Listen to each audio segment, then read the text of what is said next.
Oi, gente rica! Chegando ao fim desse desafio anual, com 53 livros, eu estou muito feliz. O livro da semana é O Peregrino. O autor desse livro foi o John Bunyan.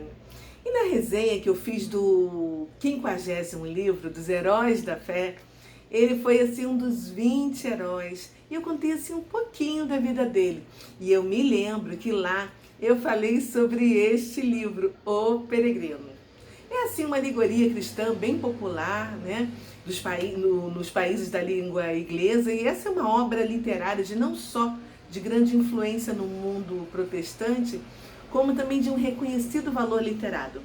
Bunyan, ele emociona, ele motiva, ele provoca reflexão e eleva assim, o espírito humano de contemplação dos mistérios da fé cristã. São 20 capítulos que eu vou fazer um resumo para você entender o que você pode esperar desse clássico. Se você está chegando aqui pela primeira vez, muito prazer, eu sou a Cristiane Oliveira e eu espero que você curta, né? Que você se inscreva no meu canal, aqui tem um xizinho. Espero também que você compartilhe todos esses vídeos com as pessoas que você ama. Combinado? Vamos lá então? Eu quero te avisar que desde o primeiro ano da publicação desse livro, que aconteceu em 1678, o autor assim oferece encorajamento àqueles que procuram assim aperfeiçoar a sua caminhada cristã. E ele usa assim o principal personagem, que ele colocou o nome de Cristão, para descrever a sua jornada de fé. E tem diversos outros personagens que retratam, né, os desafios, as dificuldades e o encorajamento durante essa jornada rumo à cidade celestial. Então eu fui lendo assim página por página, capítulo por capítulo, e vendo o autor mostrando assim um personagem cristão enfrentando em sua caminhada adversidades, dúvidas, medos, crenças, e assim com ousadia, né, da vida desde a cidade dele da destruição. E de forma assim muito interessante, ele assim constrói o que sempre aconteceu e continua acontecendo na trajetória da humanidade, que são perigos, maldades, traições, mas também boa vontade, sabedoria, compartilhamento, transbordo e esperança. Isso é muito importante, sabe? Para a gente assim perceber tudo isso. Eu li esse livro na versão atualizada do Cláudio Blanc. E ele usa assim, uma linguagem de hoje, mas sem deixar escapar nada da riqueza do original. E ao ler o livro, né, ou melhor, ao acompanhar a minha resenha, eu tenho certeza que você vai entender que nós estamos cada vez mais próximos do fim do mundo. E para a gente encontrar a porta estreita, nós precisamos fazer várias renúncias.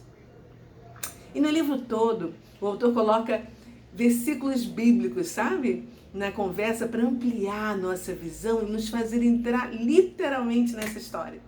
Então eu espero que você já esteja preparado, preparada, sentada na sua confortável poltrona, já tenha providenciado a sua pipoca, caderninho de anotações, caneta, e preste atenção porque eu vou começar. Simbora! Bom, então vamos lá. Era uma vez uma pessoa chamada Cristão, que após ler a Bíblia, chegou em casa assim desesperado, anunciando que ia chegar no final dos tempos. A família dele achou que ele tinha surtado, entendeu? E não deu a mínima atenção. E além de tudo, desprezou ele. Mas querendo saber o que poderia fazer para ser salvo, no dia seguinte ele saiu andando pelo campo. E a família, mesmo contrariada, ainda correu atrás dele, chamando, cristão, cristão. Mas ele não quis ouvir e saiu gritando, vida, vida, vida eterna. Nunca, sabe, ninguém imaginou. E aí ele encontrou um evangelista, que mostrou para ele uma luzinha bem distante, ficava numa porta assim, bem estreita, e indicou que ele deveria seguir naquele caminho. E lá, quando ele chegasse, ele ia receber mais instruções para ele poder continuar a jornada dele. E aí, duas pessoas seguiram eles, né? Para tentar fazê-lo voltar para casa. Mas ele disse que depois que colocou a mão no arado, não tinha mais volta. O vizinho, chamado obstinado, resolveu voltar. E o flexível continuou com o cristão. E os dois saíram lendo a Bíblia e descobriram que vão se encontrar, sabe, a posse de um reino que não terá fim, serão dotados de vida eterna. E, entretidos na conversa, os dois entraram no poço da desconfiança e se atolaram no lodo. E por causa, sabe, daquele pesado fardo que cristão carregava, ele se atolou mais ainda. E aí quando o flexível viu, largou o cristão e se mandou. O cristão só não morreu porque apareceu o auxílio. E aí ele continuou pelo caminho até que encontrou o sábio segundo mundo. Ele habitava numa cidade conhecida como Prudência Carnal. E ao ouvir cristão, logo aconselhou ele se desfazer daquele peso que ele estava carregando, sair pelo aquele caminho e ir para um outro mais fácil e chegar a uma aldeia que se chama Moralidade, porque lá vive um homem de muito juízo, de grande reputação, cujo nome é Legalidade. No meio do caminho, ele ficou no caminho entre duas grandes montanhas e teve medo dos trovões e relâmpagos que estavam acontecendo ali naquele momento, né? E aí apareceu novamente o evangelista e perguntou: o que você está fazendo aqui? E aí ele ficou envergonhado, né? E disse ter seguido os conselhos do sábio. Então o evangelista disse para ele o seguinte: preste atenção, o justo viverá da fé, mas se ele se apartar, não agradará a minha alma. Não deixe os conselhos de Deus para seguir os conselhos dos homens, por mais sábios que pareçam ser. E ele ainda explicou quem ele iria encontrar indo para aquele caminho. Legalidade, que é um dos filhos da escrava. E perguntou como é que ele queria alcançar a liberdade indo de encontro com a escravidão. E aí, cristão envergonhado, agradeceu e voltou o caminho para encontrar a porta estreita. E aí, depois de andar mais um pouco, ele chegou normalmente à porta, linda, e estava uma placa dizendo: bata que eu abro. Aí ele bateu, tac, tac, tac, e apareceu uma pessoa chamada Boa Vontade. E aí perguntou para ele: quem é você? De onde você vem? O que você pretende aqui? E aí ele respondeu: eu sou um pecador, cansado e carregado. Venho de uma terra chamada Destruição e quero ir para o Monte Sião para escapar da ira que está para chegar. Posso entrar? E imediatamente o Boa Vontade abriu a porta, puxou ele correndo para dentro, dizendo que ele corria muito perigo de morrer ali fora, com as flechas de Beelzebub. Depois explicou por onde ele deveria seguir, mostrando o caminho estreito lá na frente, por onde passaram os patriarcas, os profetas, Jesus Cristo e os apóstolos. É um caminho tão direito como a linha reta.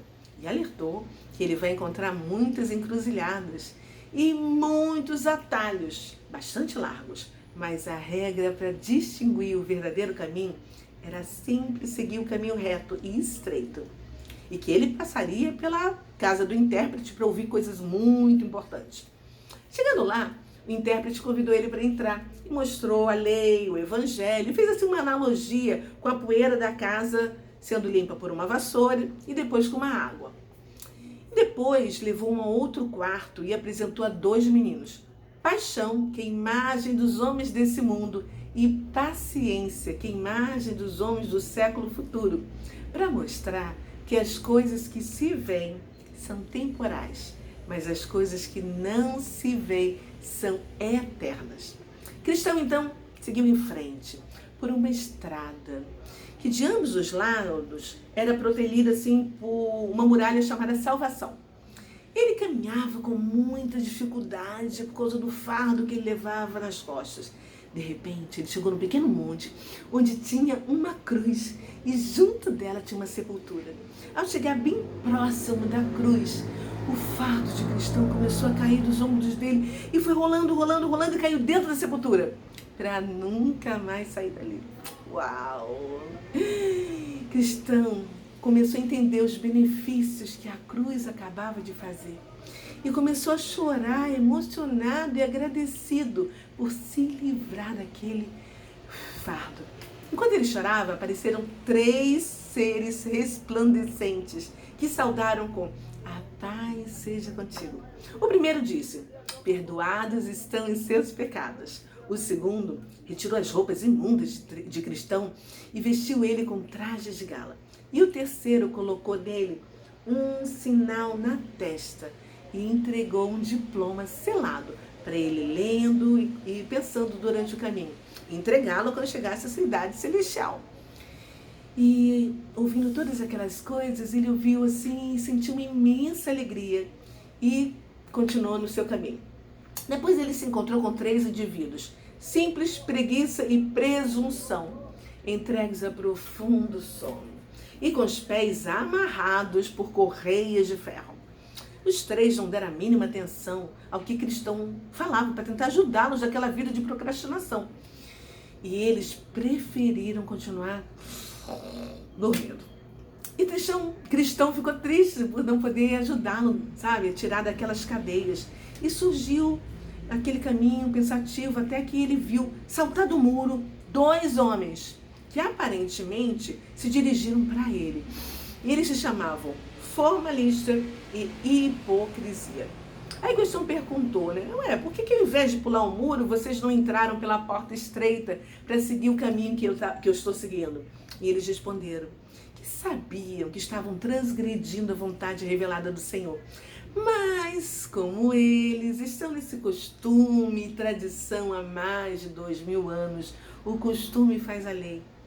E eles tinham certeza de que se essa questão fosse levada diante de um tribunal, um juiz imparcial seria a favor deles. O importante é entrar no caminho. Por onde se entra é o de menos. Enquanto os 3 andavam juntos pelo caminho, Cristão disse para eles que não concordava. E eles pareciam assim ladrões, salteadores. E ao entrar sem permissão do Senhor, eles iam acabar saindo sem a sua misericórdia. Então, formalista e hipocrisia disseram que ele podia até estar com razão, mas era melhor ninguém se meter na vida do outro e seguir cada um na sua paz. E aí, eles chegaram a um desfiladeiro, onde havia uma fonte e 3 caminhos: perigo, morte eterna e dificuldade. Era bem íngreme dificuldade. E ali eles se separaram, porque formalista e hipocrisia escolheram um caminho mais fácil, achando que iam chegar no mesmo lugar, e mais rápido até do que Cristão. Um preferiu o caminho do perigo, indo assim enterrar-se num tenebroso bosque. O outro foi pela morte eterna, tropeçou e caiu para nunca mais se levantar. Cristão prosseguiu sua caminhada pelo caminho íngreme da dificuldade. E estava realmente cansado, ofegante. E aí ele parou para dormir, numa meia assim encosta, né? Chamada de desfiladeiro da dificuldade, que foi preparado pelo Senhor para o conforto e refrigério dos viajantes fatigados. Aí ele se encostou e pegou assim, ficou olhando seu diploma até dormir. Só que o diploma caiu das suas mãos e ele não percebeu. Ainda de noite, alguém se aproximou e gritou: vá ter o preguiçoso com a formiga e considere seus caminhos e aprende dela a sabedoria. Aí ele levantou assustado, né? E saiu correndo pelo caminho até o cume do monte. Quando chegou lá, ele encontrou medroso e desconfiança, voltando, porque desistiram daquele caminho. E aí Tristão perguntou: vambora, simbora, nada de retroceder, porque retroceder é em encontro da morte certa. Avançar é apenas temer a morte, mas com a vida eterna em perspectiva. Eles acharam que Cristão era louco e prosseguiram descendo. Cristão ficou meio abalado com os 2 e aí resolveu ler o seu diploma para restabelecer a força. E aí procurou e não encontrou. E aí se deu conta: uau, eu devo ter perdido onde eu parei para dormir. E voltou correndo para procurar. E saiu chorando pelo caminho. Mas para sua alegria ele encontrou o diploma. E como era dia, ele viu um magnífico palácio situado na frente da estrada, o qual se chamava o Palácio Belo. Mas ele ficou morrendo de medo quando viu na porta do palácio 2 leões, um de cada lado. E pensou em desistir, por achar que seria comido por aqueles leões. Mas o porteiro, chamado Vigilante, apareceu e disse ao Cristão: não tenha medo dos leões, porque eles estão acorrentados e só estão ali para provar a fé ou a incredulidade. Passe pelo meio da estrada e nenhum mal vai te acontecer. Cristão respirou fundo, passou morrendo de medo dos rugidos do leão, mas foi assim mesmo, com medo, e conseguiu entrar no palácio. E aí o porteiro perguntou quem era ele, né? E aí ele respondeu, bom, meu nome agora é Cristão. Antes eu me chamava Privado da Graça. Sou da linhagem de Jafé, a qual Deus persuadiu a habitar nos tabernáculos de Sem. Vigilante chamou assim uma das virgens do palácio com o nome de inscrição para atender ele. E ela perguntou tudo sobre ele. E como recebeu as respostas satisfatórias, perguntou o que ele queria ali. E ele disse que precisava dormir, estava cansado, ele queria seguir viagem no dia seguinte. Aí ela disse que ia chamar a família, Prudência, Piedade e Caridade, que o introduziram no palácio. E aí eles perguntaram tudo para Cristão e deram um belo banquete. Prudência perguntou com ele, você traz consigo alguma coisa que era familiar antes de você partir da sua cidade? E aí Cristão respondeu, trago sim. Mesmo contra a minha vontade, especialmente os meus pensamentos carnais, que tanto me agradavam. Mas eles agora me pesam tanto. Se dependesse da minha vontade, eu nunca mais pensaria neles. No entanto, quanto mais eu quero fazer o bem, tanto mais pratico o mal. Caridade perguntou, por que você não trouxe a sua família? E aí ele respondeu, eu tentei várias vezes, eu falei com eles, mas eles acharam que eu estava louca e não me deram atenção. E preferiram ficar. Aí ela perguntou para ele, mas não seria o seu próprio exemplo de vida e de conduta que fez com que eles não acreditassem em você? Cristão parou, pensou, refletiu e concordou. E disse que não tinha nenhuma palavra para se defender, porque ele reconhecia o quanto a sua vida tinha sido imperfeita, apesar de tentar persuadir a sua família, unicamente com a única verdade que ele tinha, né, para o bem deles. Depois do banquete, levaram ele para a sala da paz, e ali ele dormiu tranquilamente até o dia seguinte. No amanhecer, antes dele partir, eles levaram ele para a sala do arquivo, onde mostraram a árvore genealógica do Senhor. Ele também viu, assim, efeitos ilustres, tanto da antiguidade como dos tempos atuais. E profecias que já aconteceram e que está acontecendo até agora se cumprindo. Tudo para o terror e confusão dos inimigos e para a satisfação e alegria dos amigos. Mostraram para ele também vários objetos, né? Com que alguns dos servos tinham feito assim prodigiosas maravilhas, como a vara de Moisés, o prego e o martelo com que Jael matou Cícera, a funda e a pedra com que Davi matou Golias, entre vários outros, e também a espada com que o Senhor matará o homem da iniquidade nos dias em que ele se levantar. Antes de Cristão partir, levaram ele para o arsenal e colocaram muitas armas nele, poderosas, para ele se defender no caminho, caso fosse atacado. Ele também recebeu pão, uma garrafa de vinho e um cacho de uvas e partiu. Quando ele chegou ao Vale da Humilhação, ele foi assaltado pelos, demônio chamado Apólio. Depois de muita conversa e uma luta terrível de horas, ele o venceu com a espada do Espírito e com a fé na palavra de Deus. Então, bebeu vinho, comeu pão para recobrar as forças e partiu para entrar no vale da sombra da morte.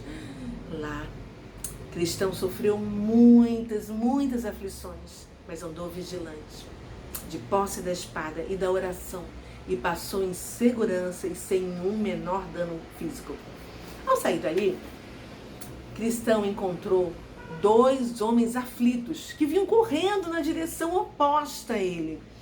E eles aconselharam a fazer o mesmo. Venha com a gente, porque o vale é negro e cheio de perigos.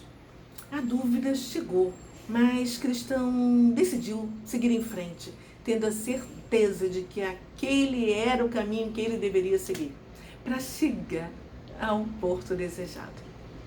E aí Cristão prosseguiu e chegou até a beira do abismo, incandescente. Ali os demônios se aproximaram dele sem ele perceber e ficou falando no ouvido dele terríveis blasfêmias. E o pobre achou que era a própria alma dele que estava falando tudo aquilo. E ali ele ficou parado, arrasado, até que veio um homem passando e falando: ainda que eu ande pelo vale da sombra da morte, não temerei mal nenhum, porque tu estás comigo.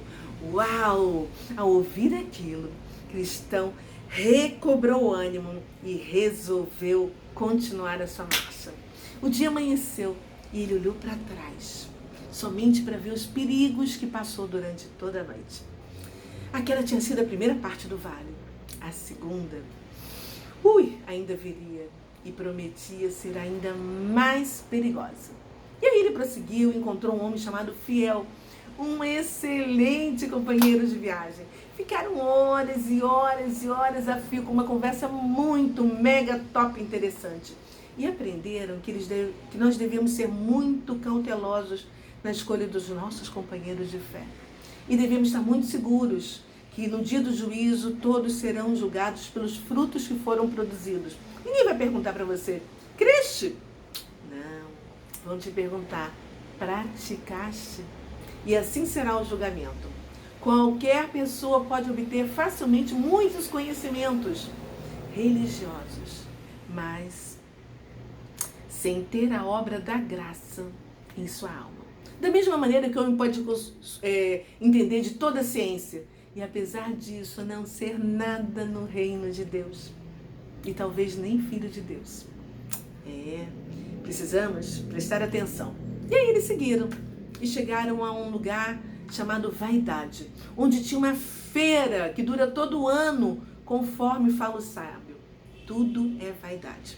Os dois peregrinos passaram assim, o maior perrengue naquela cidade, com aquela feira da vaidade, porque eles, os vendedores eram insistentes, mas eles não compraram nada.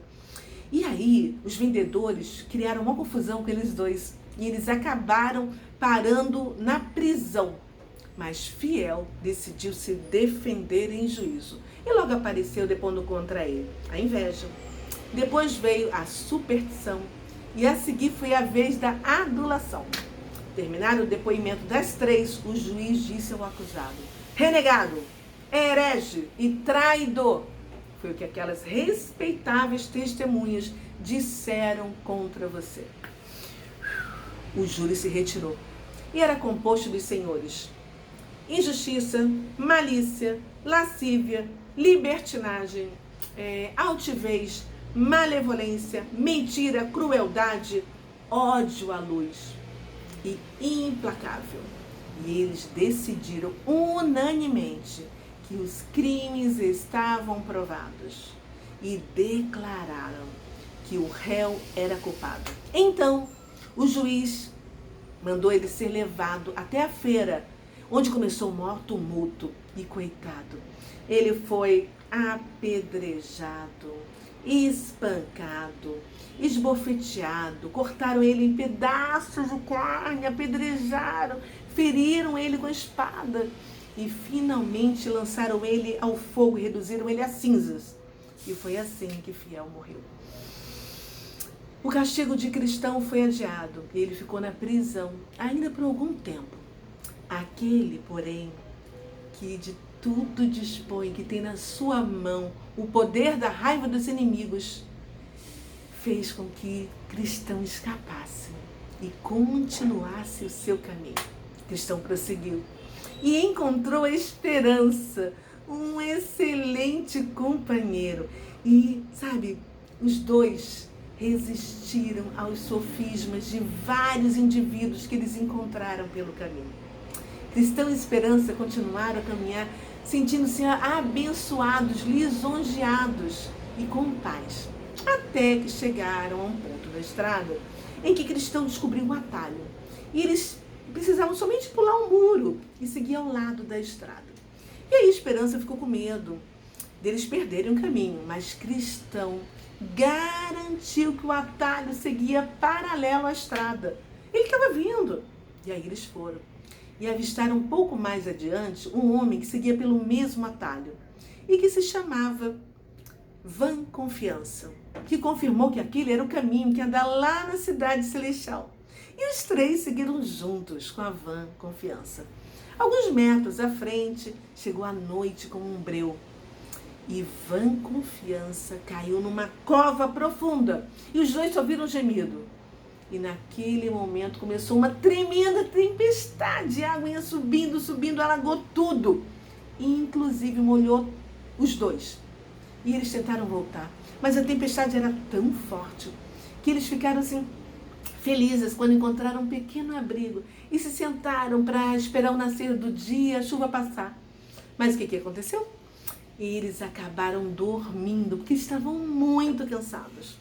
Eles não sabiam que ali ao lado havia um castelo chamado Castelo da Dúvida. E o proprietário era um gigante Desespero, que também era o dono do terreno onde eles estavam. E quando o gigante os encontrou dormindo, gritou com eles de forma áspera e ameaçadora e os levou presos como invasores e transgressores. O gigante era muito forte. Eles resolveram obedecer e ficaram presos numa cela escura, nojenta, desde aquela quarta-feira de manhã até sábado à noite. Sem comer, sem beber, sem luz e sem ninguém aparecer. O gigante perguntou à esposa dele, que chamava Desconfiança, o que ele deveria fazer com aqueles prisioneiros. E ela aconselhou o marido a açoitá-los, sem misericórdia. E na manhã seguinte foi isso que ele fez. E os dois passaram maus bocados durante vários dias, apanhando e apanhando. Até que Cristão se lembrou que trazia consigo a chave das promessas, que foi dado para ele junto com as armas.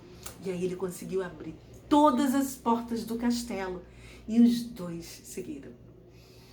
Quando eles saíram dos domínios do gigante, eles escreveram uma placa para avisar os peregrinos para nunca entrarem ali. E voltaram pelo caminho e seguiram pela estrada certa, até chegarem às montanhas das delícias, onde foram hospedados pelos pastores, sabe, que cuidam das ovelhas do Senhor. Aquelas montanhas são dos pais de Emanuel.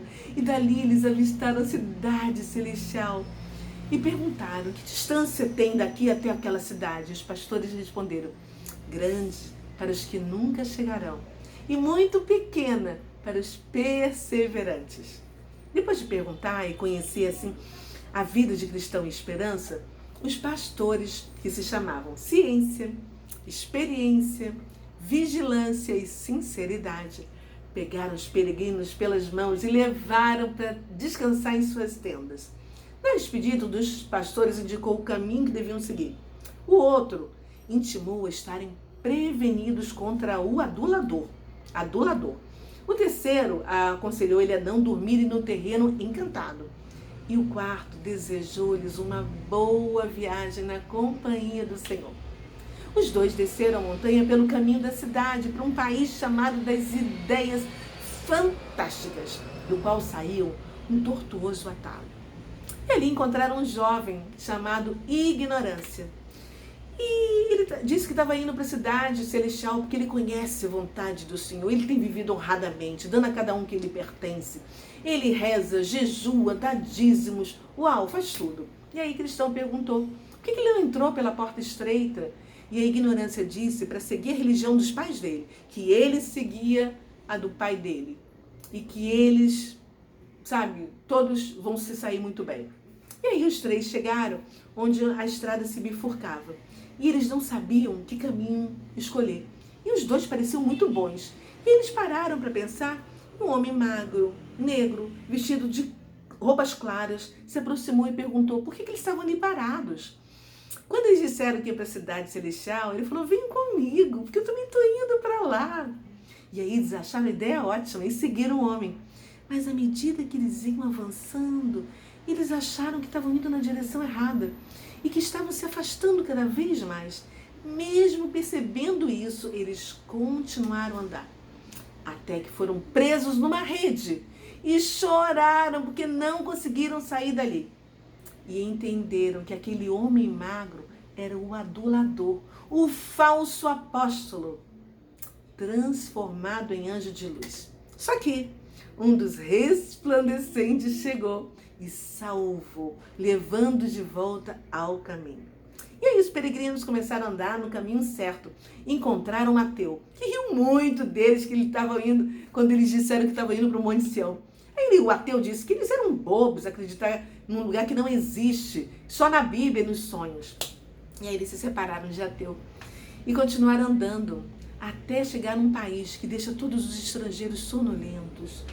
Enquanto eles passaram pela terra encantada, imagem da corrupção desse mundo, do sossego, da prosperidade, descobriram que só existem 3 maneiras de se livrar daquela terra: através da vigilância, da meditação e da oração. E os 2 seguiram conversando animadamente e foram em frente. E aí, eles travaram assim uma grande e longa conversa com a ignorância, porque ele tinha sua própria visão sobre a fé. E decidiu andar andando sozinho do que na companhia de Cristão e Esperança, que apressaram um passo para sair logo daquele terreno encantado. E ao se distanciar, eles viram que foi a melhor coisa que eles tinham feito. Cristão lembrou naquele momento de um tal Temporário, que era um homem bastante fervoroso. E Esperança disse que ele morava em Sem Graça, a uns 2 quilômetros da falta de honestidade, né? E eles entenderam, né, que aquele homem, quando conheceu um tal de salvação própria, deixou de ser amigo de Cristão. E a conversa era tão gostosa que eles já estavam chegando à porta do país, Beulá. Eu acho que assim como eu, você também não deve saber o que significa Beulá. E aí eu fui lá em Isaías, no capítulo 62, nos versículos de 4 a 12. E depois em Cantares, no capítulo 2, nos versículos 10 a 12, para entender as delícias de Deus. Cristão e Esperança sentiram como era doce e agradável, ar suave, o canto dos pássaros, as lindas e perfumadas flores. E eles estavam ali, olhando, fora dos limites do vale da sombra da morte, longe das terras do gigante, sem conseguir mais avistar o castelo da dúvida, porque eles já estavam dentro dos limites dos céus. Uau, que maravilha! Tinha vinho e trigo em abundância ali, que maravilha! E quanto mais eles se aproximavam, mais eles tinham uma visão magnífica, porque a cidade era construída de pérolas, de pedras preciosas.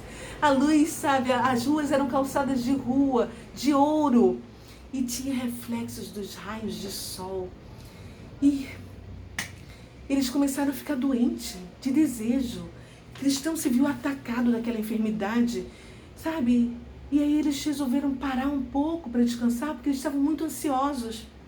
E isso me fez lembrar, gente, de uma doença que só existe numa única cidade no mundo, que é a cidade de Jerusalém, que eu tive a oportunidade de conhecer, né, durante 3 vezes.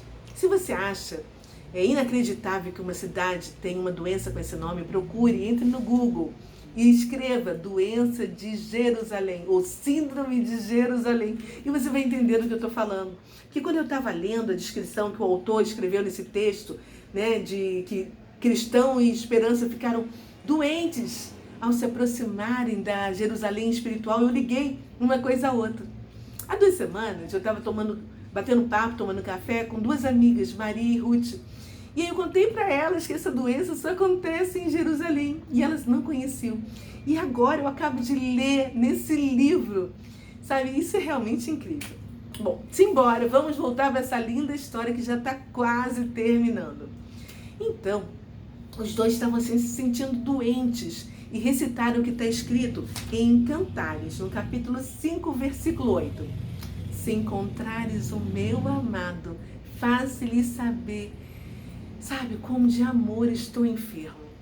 Somente mais tarde, depois que eles descansaram bastante, se fortaleceram, se achando mais dispostos a prosseguir, mesmo com aquela enfermidade, eles, sabe, seguiram pelo caminho, vendo aqueles jardins lindos, aquelas uvas E na beira da estrada, eles encontraram um jardineiro que disse que tudo aquilo ali era propriedade do rei, que tinha sido plantado para eles, sabe? E ofereceu os mais primorosos cachos e os convidou para dormirem ali. Quando eles acordaram no dia seguinte, uau, eles simplesmente saíram e foram direto para a porta. E disseram que ele tinha que atravessar pelo rio. E aqueles dois homens reluzentes perguntaram como que eles iam atravessar se aquele rio não tinha nenhuma ponte. E perguntaram se não tinha outro caminho. E os homens reluzentes disseram que somente Enoque e Elias foram os únicos que ultrapassaram o rio desde a fundação do mundo. E mais ninguém foi permitido. Então, os dois entraram no rio. E aí, Cristão começou, sabe, a afundar. E a Esperança falou para ele ter coragem, porque a Esperança tinha pisado no fundo e achou que era seguro. Mas Cristão achou as dores da morte e disse que não ia ver a terra que emana leite e mel. Ele perdeu os sentidos, porque, na verdade, ele estava sentindo os dolorosos pensamentos e os pecados que ele cometeu durante a vida. E ele estava vendo as aparições de fantasmas e dos espíritos maus. E Esperança estava tendo muito trabalho para mantê-lo vivo ali, porque a cabeça dele submergia com aquela aflição.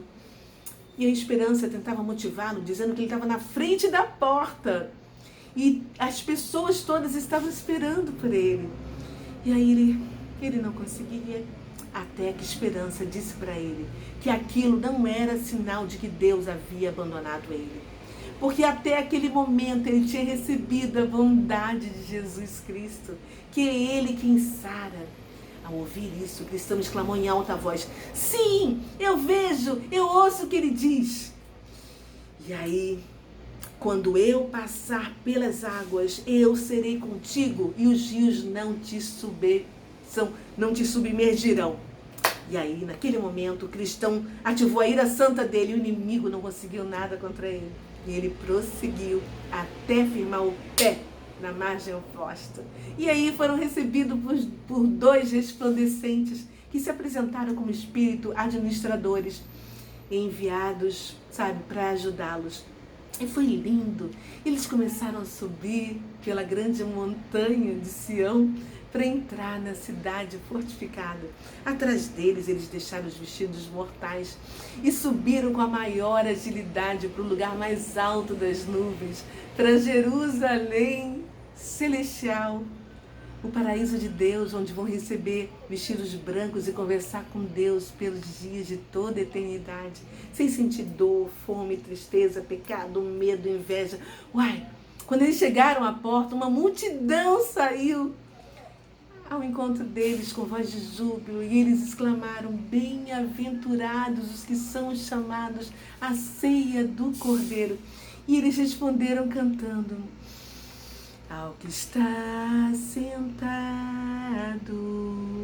no trono e o Cordeiro, seja o louvor,